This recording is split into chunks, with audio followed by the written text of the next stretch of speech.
We're here at Malham Cove in Yorkshire, which is one of the premier climbing cliffs of the whole of the UK. It really is a crucible of British climbing. It's got a real amphitheatre effect to it. It's curved, it runs right round the crag in a nice big circle. And you've got climbing on the wings at either side, the high up areas to the left and the right, which are basically nut protected traditional kinds of climbs. And then in the central areas of the crag, the wall up to the roof is a serious challenge for all sport climbers today. The atmosphere is fantastic from the climber's point of view in the fact that you can actually do a lot of routes in the visibility of all your friends and peers, and people can see how you're climbing on the particular day, whether you're on form or whether you're having a really hard time or struggling. Not seen that sequence before. Is that how you always do it in? I think so, you yeah. bridge your left foot further out. He's putting weight on, isn't he? Oh yeah.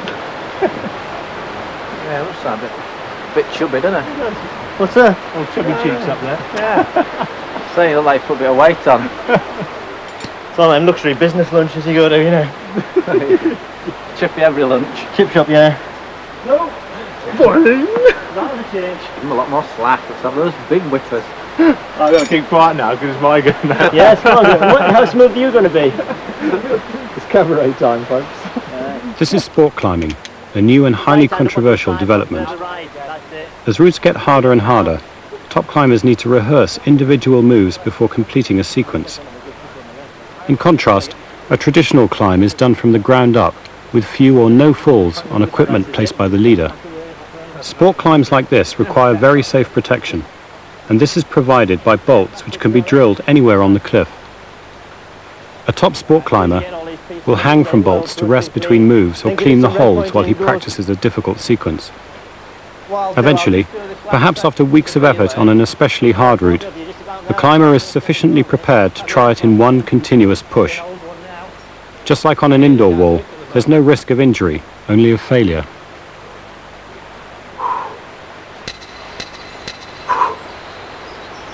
Sounds like you're huffing and puffing a bit. Great, well done. Go on. Go on, Paul. Keep going. Yes. Nicely done. Nice. Mega. Traditionalists fear that removing the element of danger reduces climbing to a purely athletic activity and removes much of the point. Sport climbers argue that routes this hard would otherwise be too dangerous, but even they fear that the tactics of the indoor arena might replace the ethics of the crag. The people who are climbing do have that traditional knowledge and traditional values. Now, perhaps in 10 years' time, when people know nothing of that because they've trained in a climbing wall, on a fingerboard in a cellar, and they've climbed on this type of rock, the fear of mine is that people do at that time forget about the traditional values.